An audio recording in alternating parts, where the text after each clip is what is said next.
Dhe dashur miq, faleminderit shumë që po vazhdoni me qëndru me emisionin Familja Jon, pas asaj bisede kaq shumë informative që mësuam edhe morëm përgjigje nga të gjitha pyetjet që i keni dërguar në Facebook qysh para Ramazanit. Unë shpresoj që të paktën gjithë ju që na keni shkruar i keni marrë përgjigjet e duhura nga hoxha që ishte në emision. Ndërkohë unë thash në hyrje të emisionit që kemi shumë materiale sot, përveç storieve nga terreni edhe shumë të ftuar, ku kemi tema të ndryshme, të fushave të ndryshme. Në pjesën e dytë të emisionit e paralajmërova që do të flasim për nofullën e ngushtë. Ndoshta po tingëllon si term shumë i njohur, por si problematikë është goxha shqetësuese. Shpesh din të jetë gjenetike, shpesh din të jetë edhe nga mënyra e të jetuarit, mënyra se si ne marrim frymë, detaje tjera të cilat vetëm profesionistët e fushës din të i shpjegojnë. Normalisht ne i thrasim gjithmonë ekspertat të cilët e njohin më së miri fushën dhe e kanë metodat më të reja, më të avancuara të punës në problematikat shëndetësore të cilat ne i flasim në studion e emisionit Familja Jon. Do të flasim për nofullën e ngushtë së bashku me specialistën e ortodontisë dhe ortopedisë së nofullës, e cila është doktoresha Hana Cukaj Ademi, e cila ka krijuar një inovacion në rregullimin e këtij problemi që dikur konsiderohej si problem i rregulluar vetëm tek fëmijët.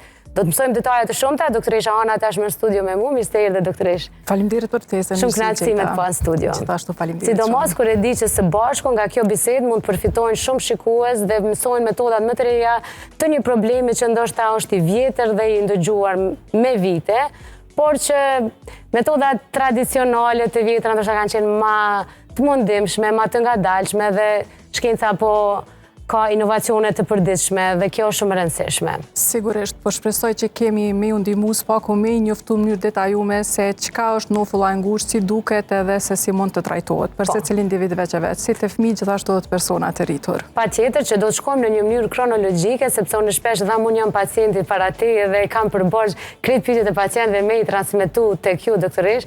Fillimisht për ata të cilët nuk e kanë shumë të njohur çka është nofulla e ngushtë, a është problematikë që shihet edhe nga shpreha e fytyrës apo është problematikë që vetëm specialistët e fushës e shohin dhe e njohin? Ndoshta tani më pasi që është rritë vetë disimi, ndoshta jo mjaftueshëm te popullata jon, atëherë disa vetëm ka njohuri se si duket, po për ata që akoma nuk ka njohuri, atëherë ne kemi nofullën e sipërme dhe nofullën e poshtme dhe gjithmonë nofulla e sipërme, pra baza e nofullës së sipërme duhet të jetë më e madhe se sa baza e nofullës së poshtme. Në ato raste, kur baza e nofullës së sipërme ngesë në zhvillim, pra është më e vogël se sa asaj të poshtme, që mund të shihet edhe me sy, por diagnostikimi saktë bëhet nga ana e profesionistit, pra nga ana e ortodontit, atëherë themi se është një nofull e ngushtë, pra baza e të poshtmes në këto raste është më e gjerë ose më e madhe se sa e nofullës së sipërme.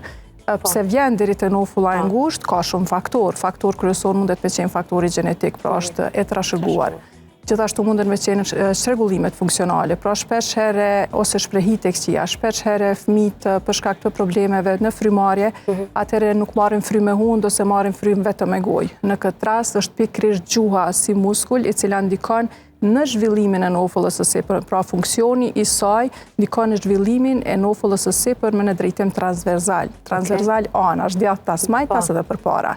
Kur gjuha nuk ka atë funksion, për shembull kur pacienti merr frymë me gojë, atëherë gjuha pushon poshtë dhe mungon çaj stimul i gjuhës që ndikon në zhvillimin transversal të nofullës. Domethënë se derisa po fol, po e provoj, domethënë është e vërtetë kur merr frymë me gojë, gjuha qëndron pushon poshtë. Edhe kjo e asocion, domethënë e indikon. Kjo ndikon direkt në ngecjen e zhvillimit të nofullës së sipërme. Ka shumë çrregullime ose malokluzione që shoqërohen me nofull të ngushtë të sipërme, të cilët mundemi me i shtilu. Po, do t'i kemi edhe vizualizimin e tyre, por paraprakisht të futemi direkt edhe tek pjesa më kryesore. Nuk është vetëm problem estetik, ka edhe probleme që shkakton tek persona, po. Është problem estetik, kur pacienti buzëqesh dhe i shihen korridoret bukale, pra vrimat e zeza anash, mes faqeve dhe dhëmbëve, atëherë ajo nuk duket bukur, sepse arku i dhëmbëve nuk është i shtrir ashtu siç duhet. Prandaj kjo mundet me qenë një problem estetik, mirë po është edhe problem për shembull në frymarrje, sepse qelza është dyshemia e hundës.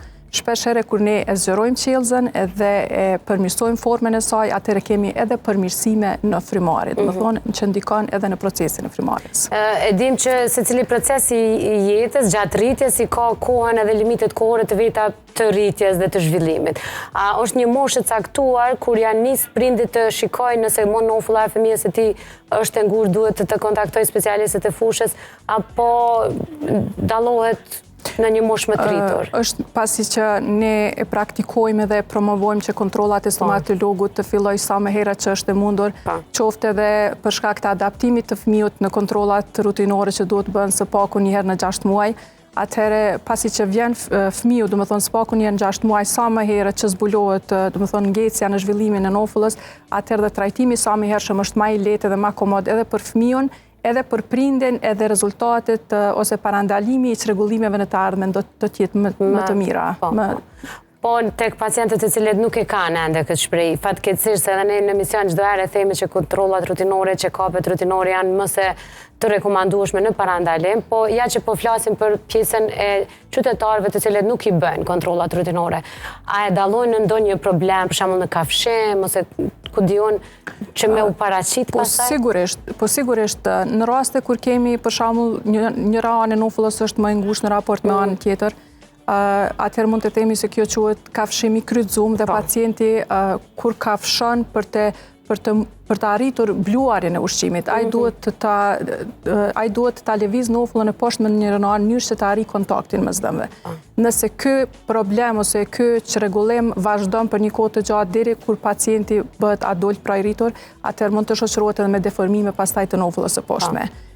Prandaj është shumë e rëndësishme që të jenë konsultat e vazhdueshme, qoftë edhe rutinore që të parandalojnë këto probleme skeletore që në të ardhmen do të trajtohen vetëm me kirurgji. Dhe siç e the shumë më herët, nëse lajmërohet edhe trajtimi është më i lehtë dhe më i shpejtë. Sigurisht. E tham që i kemi disa fotografi, po shkojmë bashkë tek monitori doktor Resh, edhe ti shpjegojmë sepse është shumë e rëndësishme ta dinë më saktë ta shohin, sepse janë tipike, atipike, disa ndryshimet, jo tek të gjithë njëjtë. Mundemi me fillu me njërin prej fotografive.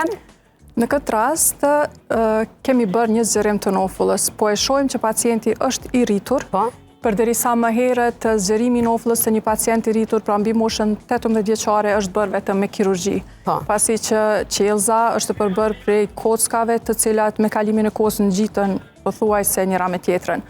Prandaj, zgjerimi i nofullës është bërë vetëm kirurgji. Për shkak të inovacionit tani më, zgjerimi mund të bëhet edhe me anë të mini implanteve, në këtë rast me quad expander, duke mos i prekur dhëmbët, përparësisht pra se nuk i lëvizim dhëmbët. Dhëmbët mbesin në kosk. Dhe kështu bëhet zgjerimi edhe të personi adult, pra që deri me tani s'ka qenë mundur. Ka qenë vetëm tek fëmijët. A qëndron kjo pastaj gjithmonë? A është një periudhë? Zgjerimi kjo proteza ose çfarë ti si? Jo, kjo qëndron një vit, pasi që përfundon zgjerimi, kjo qëndron një vit në mënyrë që të krijohet kocka eri në mes, pra që të kemi retension. Pas përfundimit, do të thonë pas një viti largohet kjo aparat. Okej, do të thonë tani është e mjaftueshme. Është e mjaftueshme, po përveç zgjerimit, atëherë pacienti sigurisht që edhe i drejton dhëmbët, qoftë me anë të briketave ose protezave transparente. A është e vështirë ndjesia e pacientit në mënyrë që me që po na ndëgjojnë dhe kanë ashtu? Jo, nuk është. Në këtë rastin mini implantet e vendosura në qelzë jepet një sasi shumë e vogël e anestezionit, pra procedura vendosjes është pa dhimbje. Gjithashtu vendosja bëhet me anë të surgical guide. Është një guide ku fillimisht na e planifikojmë në mënyrë digjitale se ku do të vendoset në bazë të raportit me radiografin, edhe pikërisht vendoset në vendin ku na e kemi planifikuar. Edhe vendosja është pa dhimbje, aktivizimi mundemi me ndje pacientin një presion në këtë pjesë ose në këtë pjesë, mirë po ajo kalon. Përderisa një fëmijë 8 vjet është bashkëpunues edhe e mban, mundet me qenë një stimulim i sekretimit të pshtymës më shumë për shkak pranisë një trupit huaj, po shumë shpejt adaptohet. Ndërkohë nuk e pengon gjuhën gjatë një vitit sa ka me qëndru? Jo, nuk e pengon, gjuha shumë shpejt mësohet me prezencën e një aparati të ri në gojë. Ndoshta ajo 3-4 ditët e para ka me qenë pak derisa të adaptohet, por jo, kalon shumë shpejt. Kalon shumë shpejt, edhe kur e dim që është një vit, edhe pastaj jenë rregull. Plus po e parandalojmë intervenimin kirurgjik, që deri më tani veç është bërë. Po, që deri më tani është bërë vetëm kirurgjik. Dhe kjo është lajmi më i mirë, sepse unë e thash edhe në fillim të emisionit që zakonisht tendenca është me u kallëzu njerëzve për metodat më të reja që vinë në vend. Po sigurisht. Që të fillimisht se shumë pyesin se unë kam kaq vite, a është e mundur apo s'është e mundur. shpesher është e mundur edhe në moshën 60 vjeçare. Do të thonë, femrat janë më të predisponume për me arrit, do të thonë, zgjerimin, mirë po fillimisht bëhet një CBCT, pra një 3D fotografim. Aty e shohim na se shkallën e osifikimit, i themi, na e shohim sa është çaj kocë kompakte dhe sa është mundësia për me e zgjeru nofullën, dhe pikërisht aty e vendosim a është apo s'është e mundur. Se tash me siguri ka njerëz të cilët po na dëgjojnë dhe doin me pyet nëse kam ne deri në moshën 40, 50, 60 pa e rregullu, cila është indikacioni që duna dhe rekomandohet me rregullu në këtë moshë? Po, sigurisht, nëse pse jo, pse mos rregullohet edhe në atë moshë, pse mos kemi edhe një buzëqeshje të mirë edhe në atë moshë, sidomos tani më edhe në moshën e pensionimit, njerëzit kur po dalin pension, po dojnë më u duk ma bukur, por përveç që dukemi ma bukur, kemi edhe përmirësim të kafshimit e funksioneve të tjera që i përmendëm ma heret, prandaj po pse jo, fillimisht bëhet 3D-a, shikohet a është e mundur ose jo dhe pastaj vazhdohet. Shkojmë në fotografi të tjetër. Okej, kjo ilustron shumë mirë edhe estetiken që e përmendëm. Po sigurisht. Po e shojmë poshtë një frymarrje me gojë, si që përmendëm nalt, edhe një frymarrje me hundë. Kur ne marrim frym me hundë, gjuha pushon në qelës. Sa rgëlltitemi, gjuha me aktivitetin e saj ndikon në zgjerimin transversal, pra në zgjerimin e qelëzës dhe në pozitë normale të qelëzës.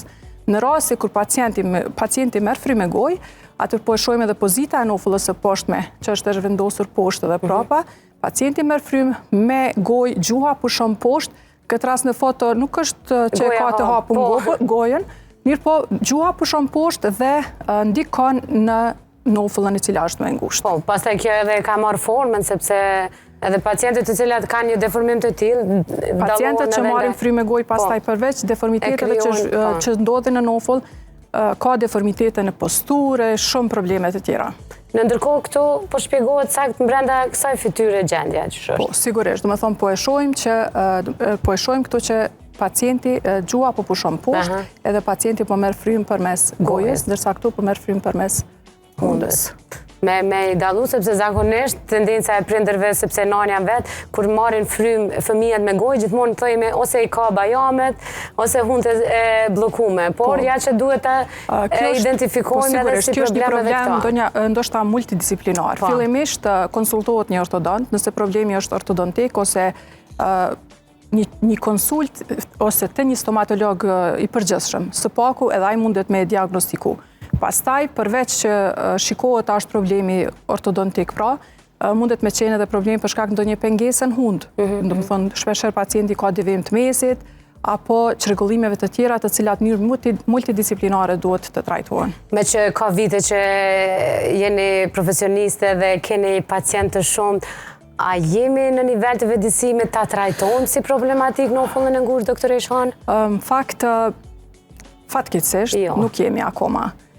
Ka fillu, por akoma nuk jemi dhe nuk po ajo ndjenja që akoma fëmiu është i vogël dhe do të rritet e do të ndrohen dhëmbët e do të përmirësohet, shpeshherë vjen deri te një moshë kur tani më është vonë. Sepse kur fëmiu është i vogël, trajtimi i problemeve ndërnofullore është shumë më i lehtë.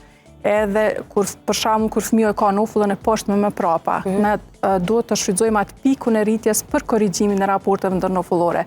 Do të thonë sjelljen e nofullës së poshtme përpara me anë të aparateve ortodontike.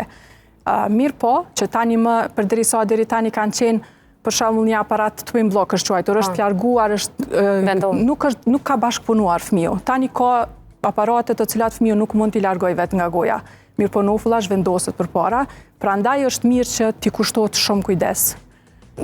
Po me siguri varet prej rasteve, po sa gjatë e mbajnë fëmijët mandej këtë? Varet komplet, nëse fëmiu vjen në pikun e rritjes, në raste kur nofulla e poshtme është e zhvendosur prapa, do ta mbaj shumë shkurt deri në shkurt, sepse është në pikun e rritjes, edhe bashkëpunon fëmiu 100% për një vjet maksimumi korrigjohet raporti.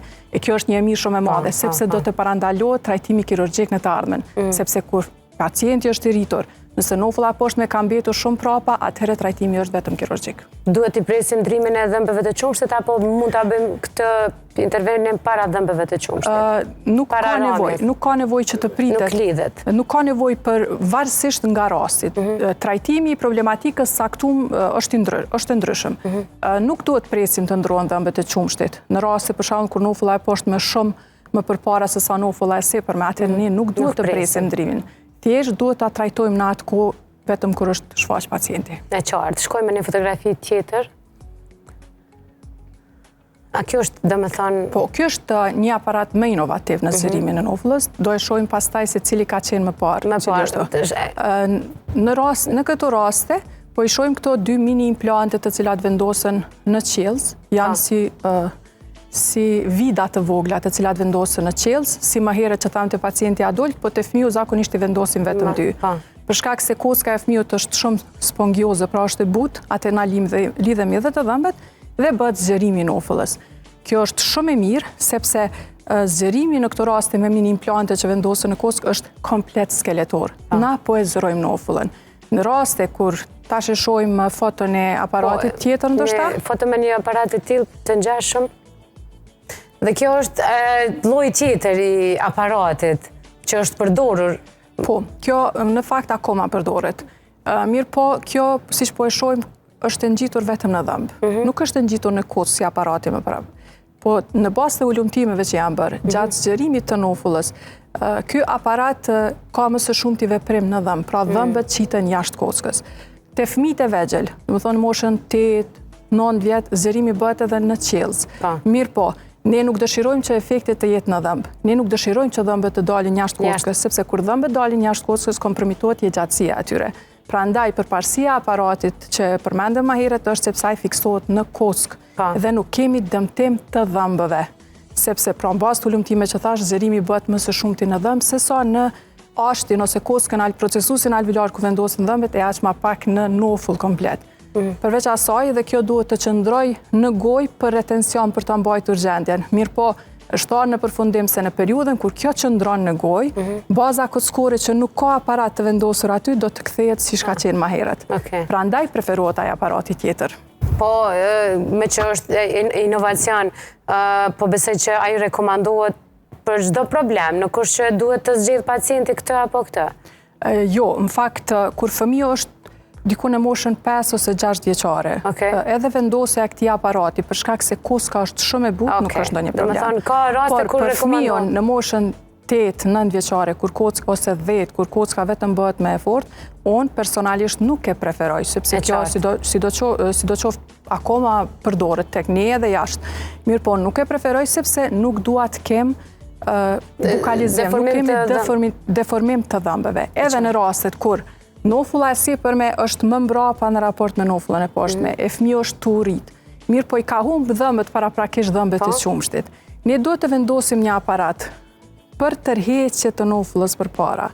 Edhe kur ka humbë po e zëm ky dhëmb, atëherë na dëshirojmë të zhvendosim dhëmbët përpara. Kur e përdorim këtë aparat i cili nuk ka fiksim në nofull, ky dhëmb i prapa do të na vi përpara. E kjo neve nuk na konvenon, sepse nuk e kemi hapësirën për me dalë dhëmbi pasus.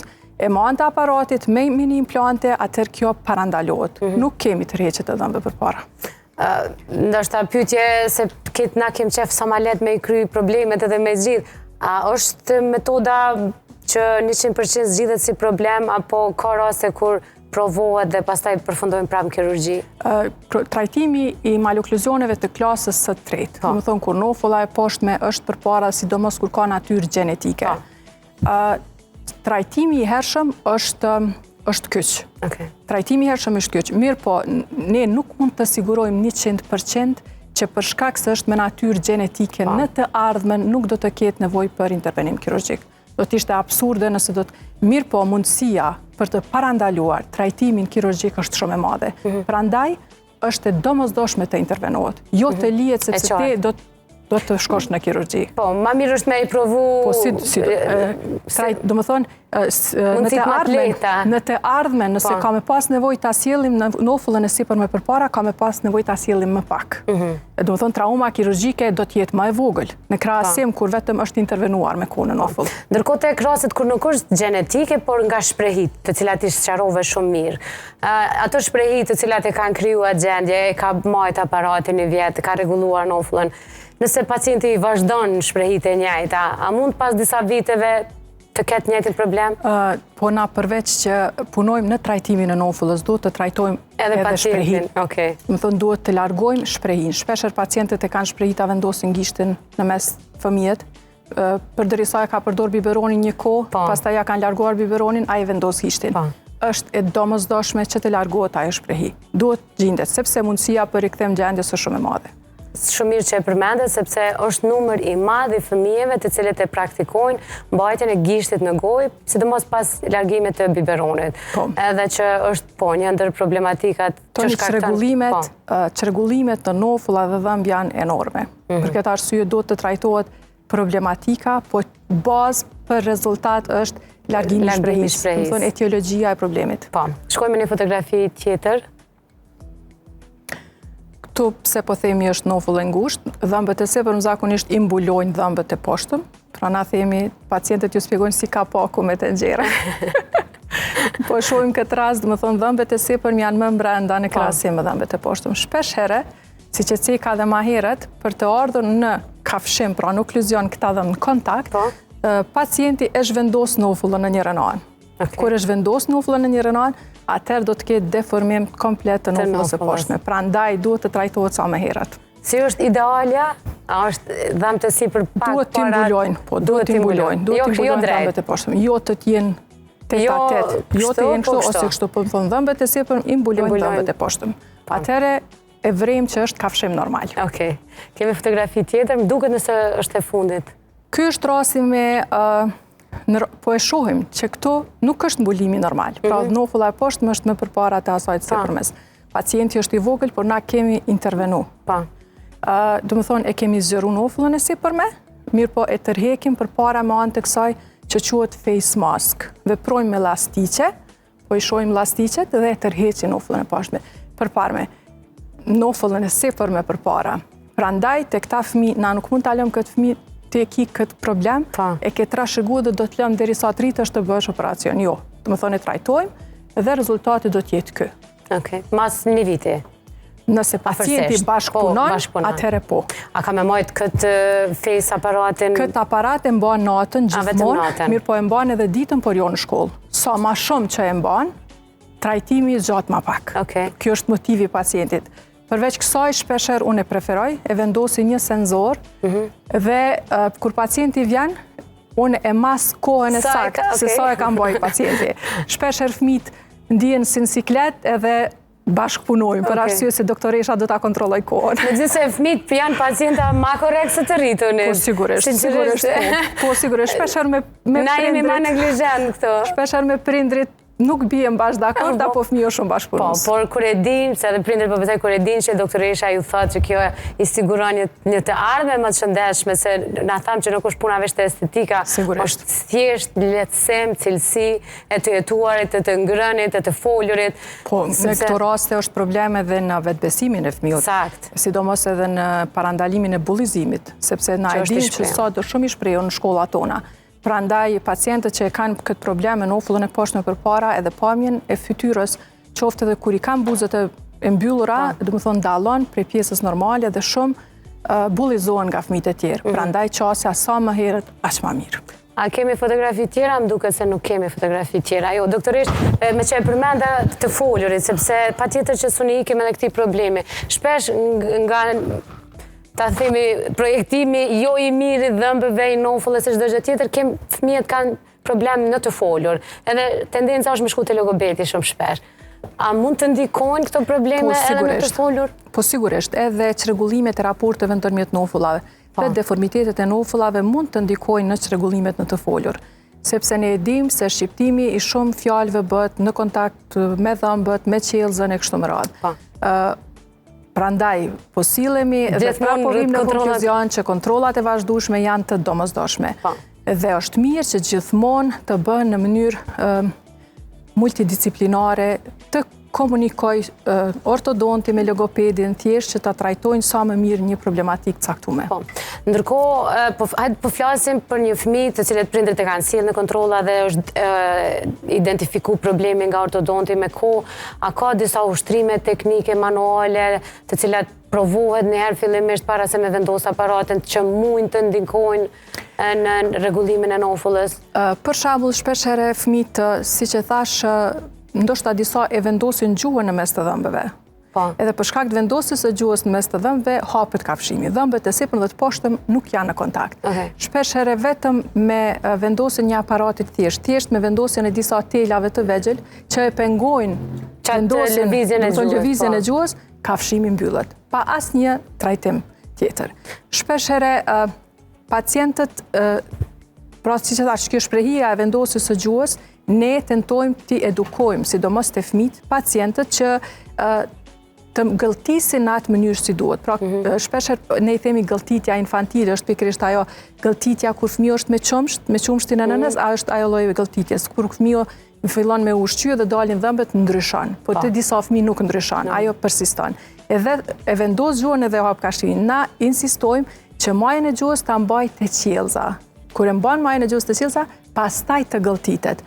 Në fillim është pak problem të mësohet, mirë po nëse e sheh fëmiu vetën në pasqyre, edhe sidomos në bashkëpunim me prindin, edhe kur prindi insiston edhe e sugjeron fëmijën që të ushtrojë te shtëpia, atëherë ka shumë raste që problemi të korrigjohet pa asnjë trajtim ortodontik. Dhe kjo është një informacion shumë i mirë, doktor Ishana, sepse nëse ka diçka që admiroj tek mjekët profesionistë të cilët punojnë shumë parandalim, është pikërisht kjo, sepse vetëm një mjek që ka betimin shumë seriozisht nga zemra i tregon pacientit që ti hajde në kohë, unë ta lehtësoj ty procesin. Megjithëse ka dhe procese tjera, por këta mund ta praktikojmë bashkë shumë e lehtë. Dhe kjo është gjëja më e mirë që mund të bëjë një profesionist shëndetësor. Ndoshta ndonjëherë ndonjë këshill shumë e vogël do të ketë një rezultat shumë të madh. Për këtë arsye unë apeloj të prindrit që sa më herët qoftë në kontrolla rutinore të sjellin fëmijët te një stomatolog që e kanë ofër në lagje, ai do e identifikoj. Pastaj nëse shet arsyeshme ai do e ordinoj te ortodonti dhe do të ketë trajtimin sa më herët më lehtë për fëmijën edhe më. Unë po apeloj ti apelove te prind, unë po apeloj te kolegët e tu, edhe mjek familjarë dhe stomatolog që me të vërtet i referojnë te ortodonti, sepse nëse veç i thonë si informacion dhe nuk i tregojnë sakt ku duhet me u referu pacienti, jo të gjithë kemi një urinë e përgjithshme të shëndetësisë dhe nuk i njohim gjithë specialistët e ndryshëm të shëndetësisë dhe mbet aty problemi. Në fakt është shumë e rëndësishme sepse në stomatologji ka profile të ndryshme dhe specializime të ndryshme. Prandaj është shumë mirë që specialisti i lëmisë saktum të merret me problematikën e saktume, sepse fatkeqësisht, pra po them fatkeqësisht, pasojat janë shumë të mëdha. Shumë të mëdha. Sidomos kur e dim që fatmirësisht kemi kastë të mjekëve të gjitha fushave, pse të dëmtojmë veten ose fëmijën duke eksperimentuar kur janë profesionistët e ortodontisë dhe të cilët e njohin sakt fushën këtij problemi. Sepse ka shumë probleme që hynë në fushën e specializimit tënd, doktor Ishana, por nofulla ngushtë është ajo që është e shpeshtë, por që njerëzit ende nuk e kanë shumë informacion bazik dhe shumë mirë e spjegove. Unë shpresoj shumë që njerëzit sa më shumë ta marrin seriozisht dhe të parandalojnë, sepse është e mirë edhe për buxhetin tek e fundit. A vetë se sa më pak procedura, aq më kosto e lirë. Kosto më ulët është, po, sigurisht. Se kjo, po, gjithmonë të jemi transparent me shikuesin, sepse ne punojmë që ata të përfitojnë prej asaj çka themi ne. Para se të ndahemi nga kjo pjesë, doktor Ishana, unë do doja shumë që e the një apel për prindrit, por do doja shumë edhe për fëmijët që po na ndjekin, sidomos ata të klasave të para, të dyta, sepse shprehit ndrohen lehtë, shprehit ndrohen shpejt, nëse e din që është për të mirën e tyne. 2-3 këshilla çka ata nuk duhet me bë asesi. Fëmijët zakonisht janë shumë të dëgjueshëm dhe janë shumë të mirë. Prandaj në mënyrë që ata të duken, ata janë shumë të mirë dhe shumë të bukur, po që të duken edhe më mirë dhe të mos kemi probleme me dhëmbë, ata pika e parë është që ti pastrojnë dhëmbët me rregull. Ti pastrojnë sidomos në mëngjes dhe në mbrëmje, sepse ata dhëmbët e qumshtit që zakonisht prindrit thonë se do të ndrohen, janë shumë të rëndësishëm përveç për kafshim, për bluarje të ushqimit, janë të rëndësishëm për ruajtjen e hapësirës pra vendit për dhëmbit që do të dalin pastaj. Prandaj duhet të ruhen, sepse në të kundërtën humbja e parakoshme e tyre do të sjellë deformitete të mëdha në dhëmbët, pasues edhe në nofulla. Nëse një fëmijë i kësaj moshe që thatë e vendos gishtin në gojë sepse akoma është i vogël, atëherë duhet gjetur mënyra qoftë mënyra e fundit është me lidhjen ati gishti, sepse shpeshere dhe në dhe gisht të zvoglohet dhe të deformohet. Është një mënyrë tjetër, ndoshta me vendosën në një qafore, duke e lidhur dorën komplet, ka shumë metoda tjetër. Qoftë të e vendos një gaz, që fëmiu kur dëshiron me e vendosë në gojë, atëherë nuk e vendos. Bilet e ne kemi dhe disa metoda popullore, qoftë me diçka të djekës, ose me ndonjë shije jo të mirë, ka dhe preparate mbanatore që përdoren, mirë po është me rëndësi që të intervenohet sa më herët. Ose shpesher fëmiu e mban lapsin në gojë. Shpesher ajo vjen edhe të rritë dëmtimi i dhëmbëve, për shkak të presionit vazhdueshëm, atëherë vjen deri te grimcimi i dhëmbëve, prandaj ka shumë shprehi ose vendosja e gjuhës që tham, duhet kontroll që në mënyrë që të bashkëpunojmë edhe me prindin edhe fëmijën që të ndrohet mënyra e gëlltitjes. Mesazhe shumë të mira, unë po besoj që fëmijët i marrin shumë seriozisht dhe i praktikojnë, sepse në formë të lojës mund t'i praktikojnë pastaj. Unë shpresoj të kem studio prapë, sepse ka shumë problematika që mund t'i diskutojmë bashkë, doktoresh Han. Me kënaqësi, faleminderit shumë. Kënaqësi patëm që ju patëm në studion tonë. Faleminderit juve. Dashur miq, kemi qenë kështu bashkë me doktoresh Hana Cukaj Ademi, specialiste ortodontistë dhe ortopedistë të nofullave. Kemi folur për nofullën e ngushtë. Për gjithë ju që nuk e keni informacionin se sakt çka është nofulla e ngushtë, ju ftoj ta ndëgjoni intervistën e doktoreshës, të cilën do ta publikojmë menjëherë pas emisionit në të gjitha rrjetet tona sociale. Në ndërkohë, doktoreshën mund ta kontaktoni në rrjetet e saj personale, sociale, për pyetje tjera, shtesë. Ne prapë do ta kemi në studio. Ndërkohë ne po vazhdojmë me diçka krejt tjetër, së bashku do të shkojmë në klinikën gjermane të syrit. Gjithmonë e kemi potencuar që shëndeti i syrit asnjëherë nuk duhet të lihet në dorë të fatit, duhet të besojmë profesionistëve. Normalisht që në asocimin e profesionistëve kemi vetëm klinikën gjermane të syrit, aty ku profesionistët më të mirë të oftalmologjisë dhe me pajisjet më moderne të shëndetësisë në trajtimin dhe shërimin e sëmundjeve të syrit janë aty. Së bashku me doktor Afrimin kemi këshillat javore nga kjo klinikë.